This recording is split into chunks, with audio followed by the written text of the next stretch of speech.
ओम शांती. आजची तारीख आहे 5 ऑगस्ट 2026. आज बाबा म्हणतात, मधुर मुलांनो, तुम्ही आपल्या योग बलाने या जुन्या दुनियेला परिवर्तन करून नवीन बनवत आहात. तुम्ही प्रकट झालेले आहेत रूहानी सेवेसाठी.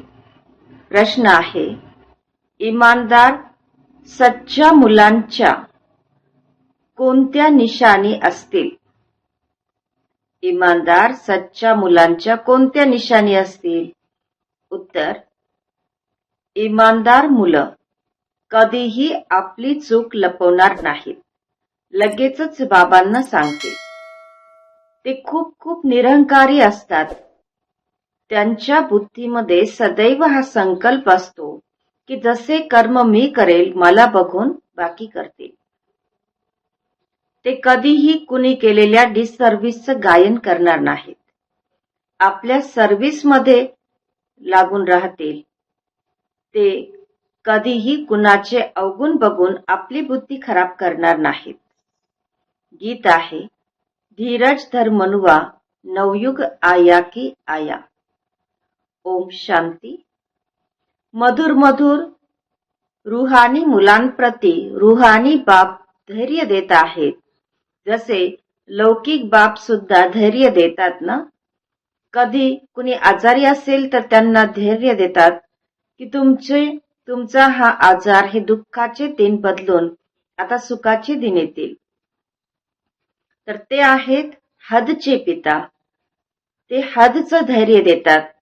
आता बेहदचे बाबा आपल्याला मुलांना बेहदचे धैर्य देत आहेत.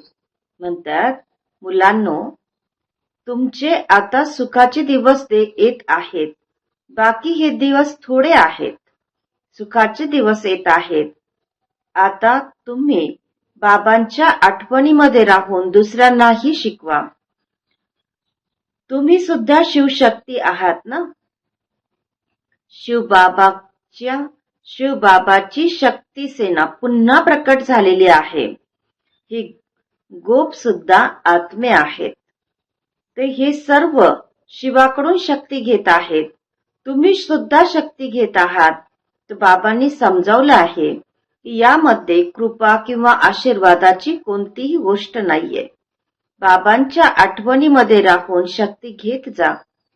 बाबांच्या आठवणीनेच तुमचे विकर्म विनाश होतील आणि तुम्ही शक्तिवान बनत जाल. शिवाची शक्ती सेना इतकी सर्व शक्तिवान होती की ज्यांनी जुन्या दुनियेला पलटवून नवीन बनवलं. तुम्ही जाणतात की योग बलाने आपण आता ही जुनी दुनिया पलटवत आहोत. मुलं समजतात की बाबांच्या आठवणीने हे दगडांचे डोंगर अर्थात कलियुगी दुनिया बदलून जाईल. आम्ही आता परिस्थान स्थापन करत आहोत. बाबा मुलांना समजावतात की प्रदर्शनीमध्ये खूप सेवा करा, सर्व्हिस करा, मेहनत करा. जेवढा वेळ मिळेल तेवढं बसून शिकवा. खूप सहज आहे. मुलांना प्रत्येक प्रकारचं शिक्षण मिळत राहतं. प्रत्येकाचा कर्मांचा हिशोब सुद्धा आपला आपला आहे. जसं बाबा म्हणतात की कन्यांचे कर्म चांगले आहेत की जेणेकरून त्यांना कुमारी जीवनामध्ये बाबांचं ज्ञान भेटलं, बाबा मिळाले. ज्यांचा विवाह झालेला आहे ते सुद्धा म्हणतात की या समयी जर आम्ही कन्या असतो तर या सर्व बंधनांपासून मुक्त असतो, फ्री बर्ड असतो. बाबा म्हणतात कन्या एक फ्री बर्ड्स आहे. म्हणजे कन्या ज्या आहेत निर्बंधन पक्षी आहेत. परंतु खराब संगामुळे नुकसान होते. स्त्री पुरुषाच्या मुलांच्या बंधनामध्ये आहे. त्यातही रीतिरिवाजांचे किती बंधन असतात. कन्यांना तर कोणतंही बंधन नाही. आता बॉम्बेमध्ये कन्या तयार होत आहेत. तर त्या म्हणतात की आमचा प्रांत आम्ही स्वतःच सांभाळू. सर्वजण आपल्या प्रांतासाठी मेहनत करत असतात. म्हणतात आमचा गुजरात, आमचा यूपी. बाबा सांगतात तुम्ही आता आपलं स्वराज्य घेत आहात, यामध्ये मी अमुक आहे, अमक्या प्रांताचा आहे, हे सुद्धा बुद्धीमध्ये नसावं. तुम्हाला कुणाचीही ईर्ष्या करायची नाहीये. कोणाचाही अवगुण बघून आपली बुद्धी खराब करायची नाही. स्वतःला बघायचं आहे की आपण किती आत्म्यांना, किती भाई बहिणींना सुखाचा रस्ता दाखवला. जर रस्ता दाखवला नाही तर ते काही कामाचे नाहीत. बाबा म्हणतात, वो दिल पर चढ नाही सकता. आणि जे बाबांच्या मनावर चढत नाही, म्हणजे बाबांना प्रिय नसतात, तर ते भविष्यामध्ये सिंहासनावर सुद्धा बसू शकत नाहीत. बाबा जाणतात की काही काही बच्चे असे आहेत की त्यांना सर्व्हिसचा खूप छंद आहे आणि जरा सुद्धा देह अभिमान नाहीये, आणि काही काहींना तर खूप अहंकार असतो. समजतात की आपण आपल्यावर नाही, बाबांवर कृपा करत आहोत. बाबा सांगतात, कधीही कुणाचे अवगुण बघायचे नाहीत की अमुक असा आहे, तो हे करतो. आजकाल असे सुद्धा शहाणे आहेत की जे एक दुसऱ्याने केलेली डिससर्व्हिस, जे ग्लानी, त्याचं सुद्धा गायन करत असतात. फलाना असा करतो, तो असा आहे. तर बाबा म्हणतात, अरे तुम्ही तुमची सर्व्हिस करा ना. ब्राह्मण बच्चांचं कामच आहे बाबांच्या सर्व्हिसमध्ये लागणं. बाबा बसलेले आहेत, बाबा बसलेले आहेत, बाबांकडे सर्व समाचार येत असतात. प्रत्येकाची अवस्था बाबा जाणतात. सर्व्हिस बघून बाबा काहींची महिमा सुद्धा करतात. तर मुलांमध्ये सर्व्हिसचा जोश आला पाहिजे. प्रत्येकाला आपलं कल्याण करायचं आहे, ही रुहानी सर्व्हिस करून. बाबा म्हणतात की तो धंदा तर जन्मजन्मांतर करत आले आहेत शरीर निर्वाहासाठी, आणि हा जो धंदा आहे ईश्वरीय ज्ञान रत्नांचा धंदा, तर हा कोणी विरळा व्यापारीच करू शकतो. बाबा किती युक्त्या सहज समजावून सांगतात की अशी अशी सेवा करायला पाहिजे. कधीही दुसऱ्यांची निंदा करू नका. असं खूप जण करतात. चांगले चांगले महारथी सुद्धा त्यांनाही माया नाक पकडते. बाबांची आठवणच करत नाही. बाबांची आठवण केली नाही तर माया पकडते. बाबा सुद्धा म्हणतात ना की मला साधारणतनामध्ये आलेलं पाहून ओळखत नाही. बाबांना सुद्धा असे सल्ला द्यायला लागतात की बाबा असं असं करायला पाहिजे. अवस्था अशी आहे की बाबांनी थोडं जरी हलवलं तर लगेच ट्रेटर बनतील. परंतु लगेच ट्रेटर बनतील, यज्ञाची बाबांची ग्लानी करायला लागतील, डिससर्व्हिस करतील. तर बाबांना सुद्धा असे आपलं मत पाठवत असतात की बाबा असं असं करायला पाहिजे. कहावत आहे ना, चूहे को हल्दी की गाठ मिली तो समजा पंसारी हूं. म्हणजे उंदराला छोटस हळकुंड सापडलं तर तो स्वतःला मोठा व्यापारी समजायला लागला. त्याप्रमाणे काही मुलांचं आहे की थोडंफार ज्ञान घेतलं तरी अहंकार चढतो. तर हे समजत नाही की आम्ही तर डिससर्व्हिस करत आहोत. चुका तर खूप जणांकडून होत असतात. कधी अवस्था उच्च असते तर कधी नीच अवस्था असते. तर हे चालत आलेलं आहे. प्रत्येकाला आपली अवस्था बघायची आहे. इमानदार मुलं आपली अवस्था लगेच सांगतात, आणि काही तर आपल्या चुका लपवतात. तर याच्यामध्ये खूप निरंकारीपणा पाहिजे. सर्व्हिसला वाढवण्यामध्ये लागलं पाहिजे. सदैव हा विचार असला पाहिजे की जसे कर्म मी करेल मला बघून दुसरेही करतील. जर मी कुणाची निंदा केली तर दुसरे सुद्धा निंदा करायला लागतील. तर बऱ्याच जणांना हा विचार सुद्धा येत नाही. बाबा समजावतात की तुम्ही आपल्या सर्व्हिसमध्ये लागा, नाहीतर खूप पश्चाताप कराल. आणि दुश्मन सुद्धा खूप बनत असतात. बाबा म्हणतात, तुम्हा मुलांना आता ज्ञान समजावून सांगण्याची संधी मिळते. प्रदर्शनीमध्ये समजवत राहा. प्रदर्शनी, मेला याच्यामध्ये, प्रदर्शनी, मेळावा याच्यामध्ये प्रत्येकाची नाडी पाहून, म्हणजे त्याचा मनबुद्धीचा कल कुठे आहे हे बघून आपण त्यांना समजावून सांगू शकतो योग्य रीतीने. आणि जर प्रोजेक्टर वरून समजून सांगायचं म्हटलं तर इतकं चांगल्या प्रकारे समजू शकणार नाही, कारण प्रत्येकाचं कल कशाकडे आहे हे समजून येणार नाही. म्हणून भावांतात सम्मुख म्हणजे समोरासमोर समजवल्यानेच ते समजू शकतील. प्रदर्शनी, मेळावा ही खूप चांगल्या गोष्टी आहेत की ज्याच्यामध्ये तुम्ही प्रश्न लिहू सुद्धा शकतात. प्रदर्शनी आणि मेळावा हे करण्याचा छंद असला पाहिजे. आणि तो छंद येईल कशाने? रेग्युलर बाबांचं ज्ञान ऐकल्याने. म्हणून बाबा म्हणतात रेग्युलर अभ्यास केल्यानेच, रेग्युलर ईश्वरी ज्ञान घेऊन अभ्यास केल्यानेच तो नशा चढेल, खुशी होईल. बांधलेली जर असेल तर घरी बसल्या बसल्या बाबांची आठवण करत राहा, तर विकर्म विनाश होतील. घरी बसून घरामध्ये सुद्धा आठवण करणं हेही चांगलं आहे, परंतु बाबांची आठवण करायची आहे.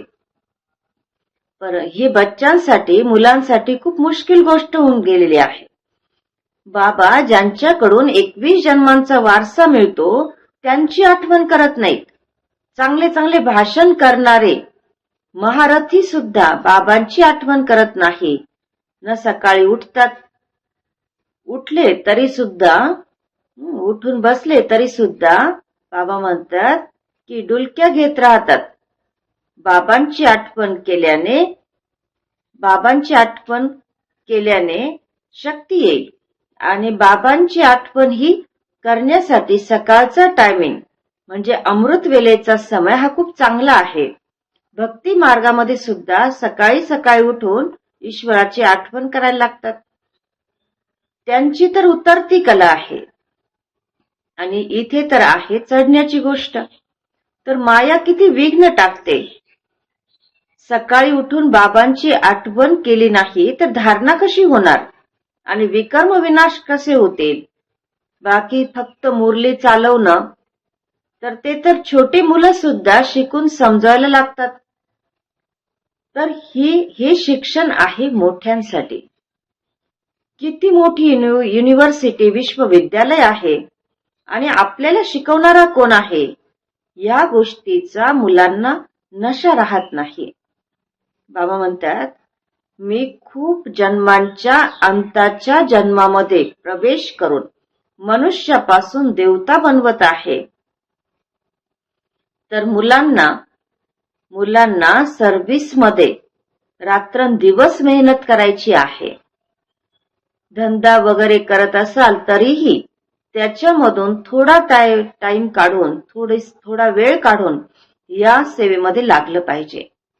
असं नाही की आपल्याला वेळच मिळत नाही.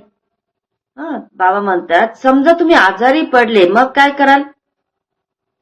मग म्हणणार का आजारी पडायला वेळ नाही, आजारी पडायला फुरसतच नाही असं म्हणणार का? तर पुरुषार्थ करायला पाहिजे. प्रेरणेने काहीही कधी होत नसतं. बाबा म्हणतात भगवान से ही प्रेरणा द्वारा काम नहीं हो सकता तो औरों से फिर कैसे होगा. भगवंताकडून सुद्धा प्रेरणेने काम होऊ शकत नाही. त्यांना स्वतःला या धर्तीवर यावं लागतं, तर बाकीच्यांकडून तरी कसं प्रेरणेने काम होणार? समजतात की भगवान काय करू शकत नाही. मृत्यू झालेल्याला सुद्धा जिवंत करू शकतात असं म्हणतात.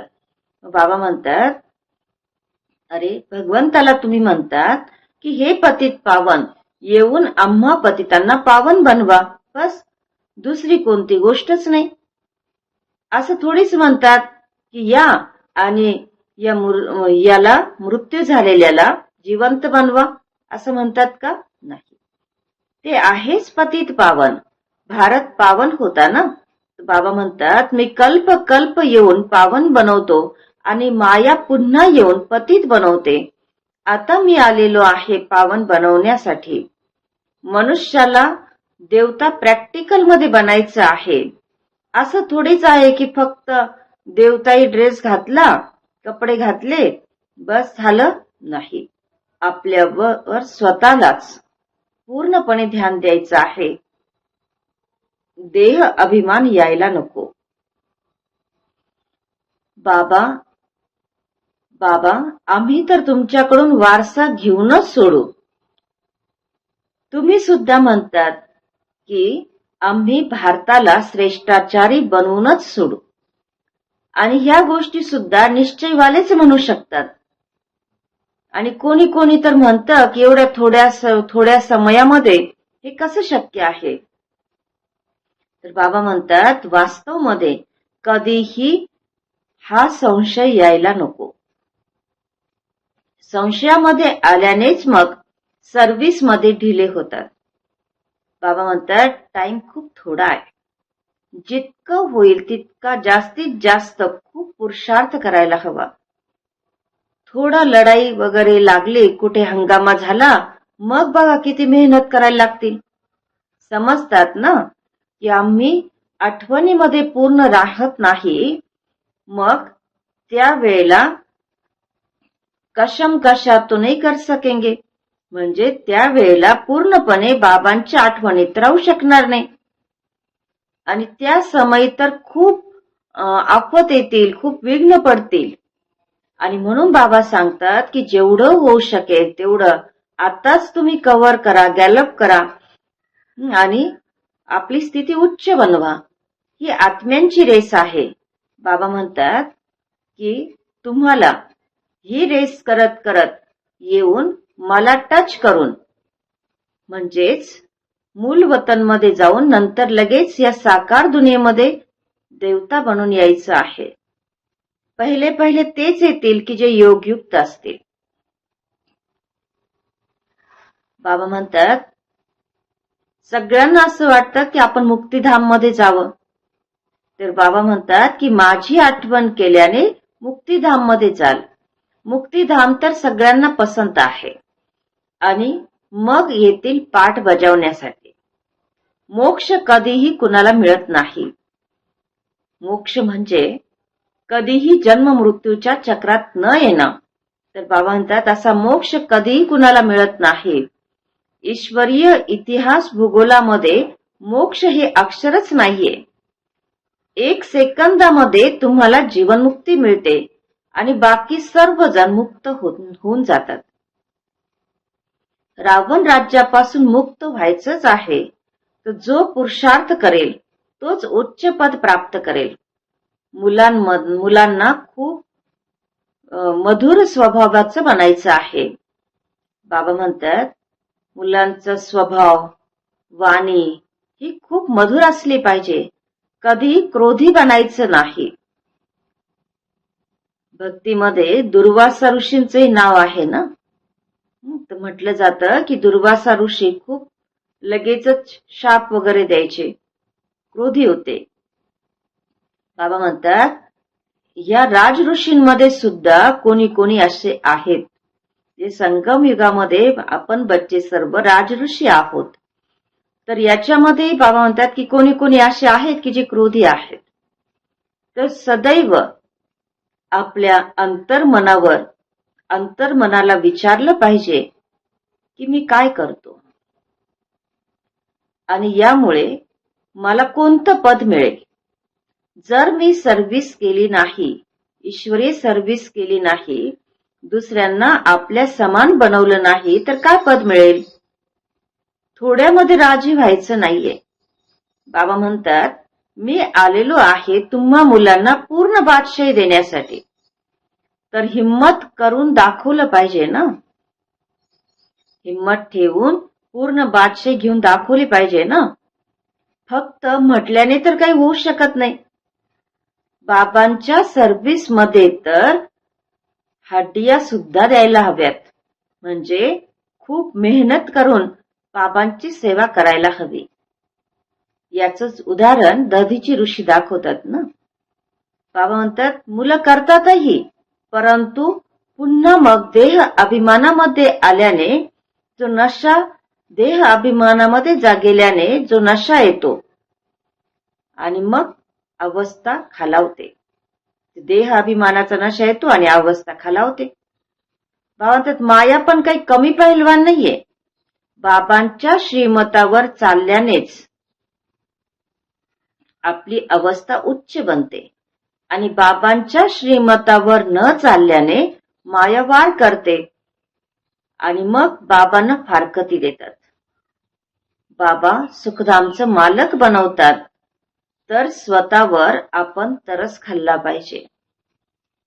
बाबा खूप चांगला सल्ला आणि सिंपल रीतीने देतात, सहज देतात.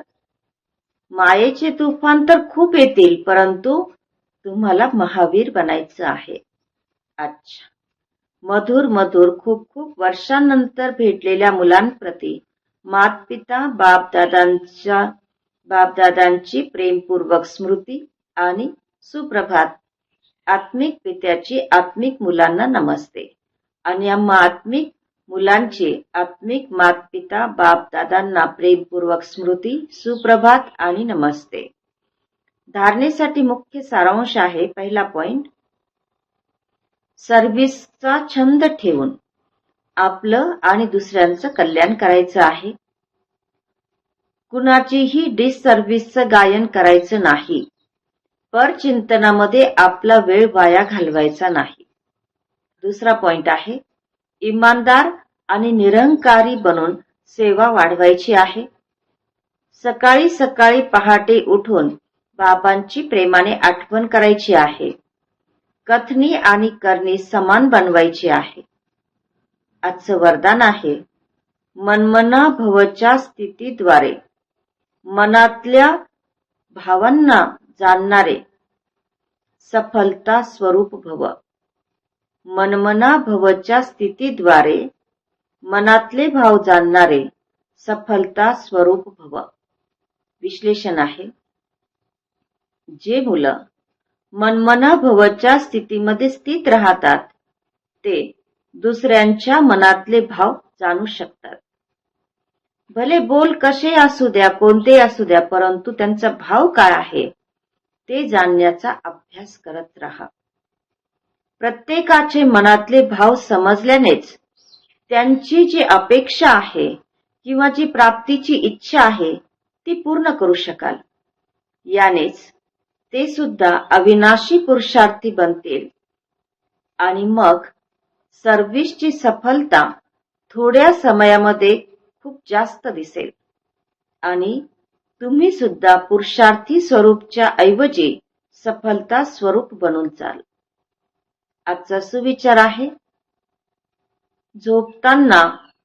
रात्री झोपताना सर्व काही बाबांच्या हवाली करून संपूर्ण खाली रिकामं व्हायचं आहे.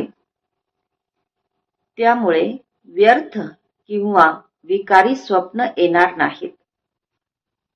आजचा अव्यक्त इशारा आहे, अपवित्रतेच्या बीजाला सुद्धा समाप्त करून संपूर्ण स्वच्छ पवित्र बना. बाबा म्हणतात, तुम्ही ब्राह्मण आत्मे असे पवित्र बनतात की जे शरीर सुद्धा आणि प्रकृती सुद्धा पवित्र बनवतात. म्हणूनच शरीर सुद्धा पवित्र आणि आत्मा सुद्धा पवित्र आहे. संपूर्ण पवित्र अर्थात पवित्रतेचा अंश मात्र सुद्धा नसावा. कारण जेवढी पवित्रता आहे तितके ब्राह्मण जीवनाची पर्सनॅलिटी आहे. आणि जर समजा पवित्रता कमी असेल तर पर्सनॅलिटी कमी. ही पवित्रतेची पर्सनॅलिटी सेवेमध्ये सुद्धा सहज सफलता देईल. ही पवित्रतेची पर्सनॅलिटी सेवेमध्ये सुद्धा सहज सफलता देईल. ओम शांती.